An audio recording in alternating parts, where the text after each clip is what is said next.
પછી એની અંદર એક અષ્ટદલ કમલ છે. કમલની બહારની બાજુની જે આંકડી જુઓ ને એટલે એ નાગની ફેણ જેવું દેખાશે. એ અષ્ટનાગ છે. બિંદુ રૂપે મેં જેમ કહ્યું હતું ને, આત્મા સેન્ટરમાં આત્મા બિરાજે છે. તો જે બીજમાંથી બહાર નીકળશે ને એટલે તમારો સંસારનો વિસ્તાર થતો જશે. એ જે બધા ત્રિકોણો છે ને એ તમારા અંદર અંદર વિકાસ છે, અલગ અલગ વિકાસ છે એની અંદર. તમે જે અત્યાર સુધી પહોંચ્યા ને એ પણ ત્રિપુર સુંદરી માં એનું કેવું છે, જો લાયક બાળક થયું ને તો એ અષ્ટકમળ છે ને એ તમને ફેવર કરશે. અને જો આ વિદ્યાનો દુરુપયોગ કર્યો અથવા તો કોઈ અવગુણ આવ્યા, કોઈ દોષ આવ્યો, તો એ 9-8 જે નાગ બેહાડ્યા છે ને એ તમને બહાર ન આવવા દે એમાંથી. એ ચક્રથી પૂરું. પછી એને એમાં ને એમાં ફસાઈ જાય. તમે જો ઘણી વખત આમ લાગે જિંદગી આગળ જ નથી વધતી, આમ નામ તલાબત છે, કાંઈ ફેર જ નથી પડતો. આ 8 નાગ છે, આ સુરક્ષા માટે મૂકેલા છે. હંમેશા ક્યારે વિચારું નાગ શું કામ? ફ્રીક્વન્સી પકડવાની તાકાત ભગવાન એને આપી છે. એ માત્ર ને માત્ર વાઇબ્રેશન્સ પકડે છે અને એટલે નાગ સુરક્ષા માટે કામ લાગે. ટોપ ક્લાસની સિક્યોરિટી છે. આવે ને ખબર પડે નહીં, આવવાનું હોય એ પહેલા ખબર પડી જાય. તો હવે કોઈ પાસે પ્રશ્નો છે?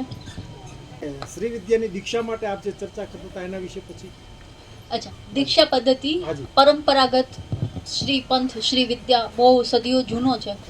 અલગ અલગ ઋષિઓએ એની અલગ અલગ પદ્ધતિઓ બનાવી, પણ મુખ્ય 3: હાદી વિદ્યા, કાદી વિદ્યા અને સાદી વિદ્યા.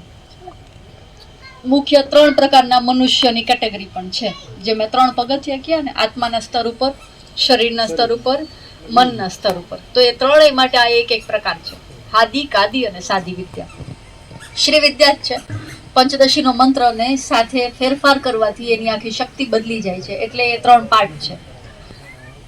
પછી શ્રી વિદ્યા ધ્યાન પણ છે, શ્રી વિદ્યા મંત્ર પણ છે, શ્રી વિદ્યા મુદ્રાઓનું જ્ઞાન પણ છે, શક્તિ પણ છે. કે એક સાધક હશે જે ગ્રહસ્થી છે, એને એ પરંપરામાં અમે એ રીતે દિશા આપીએ કે બિંદુથી બહારના દરવાજા, 4 દરવાજા છે બહારની સાઈડ, 4 આમાં દેખાય છે.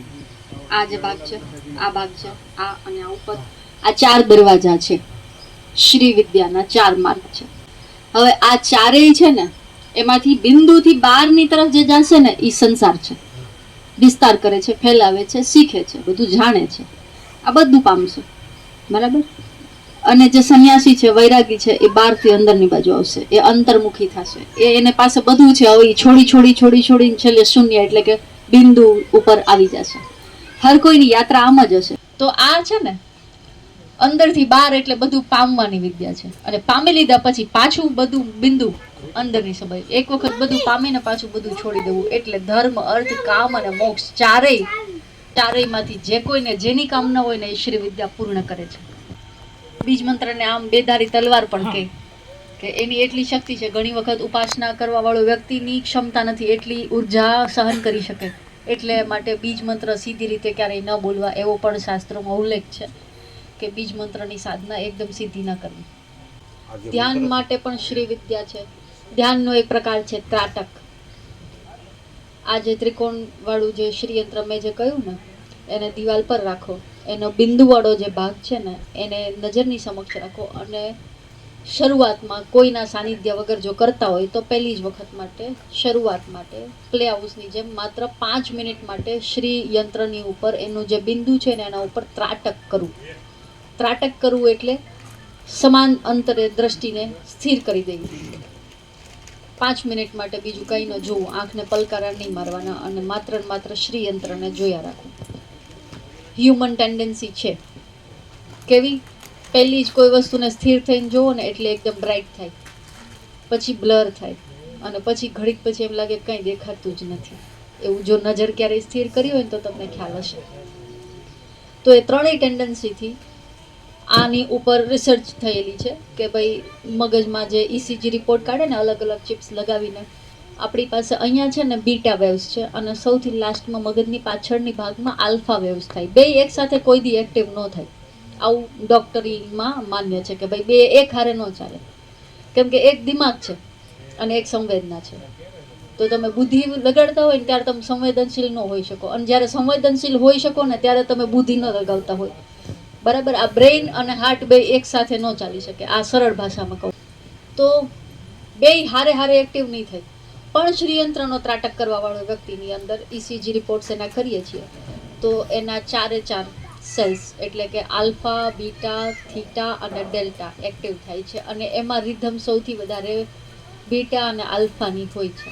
તો શ્રીયંત્રનું ધ્યાન એટલે શ્રીયંત્ર ઉપર ત્રાટક કરવું એ એની ધ્યાન પદ્ધતિ છે.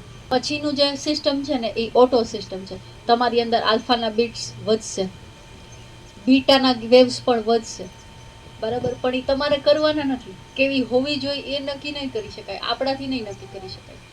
એ તો નક્કી કરશે કે આને કઈ સ્થિતિમાં મારે નાખવા છે.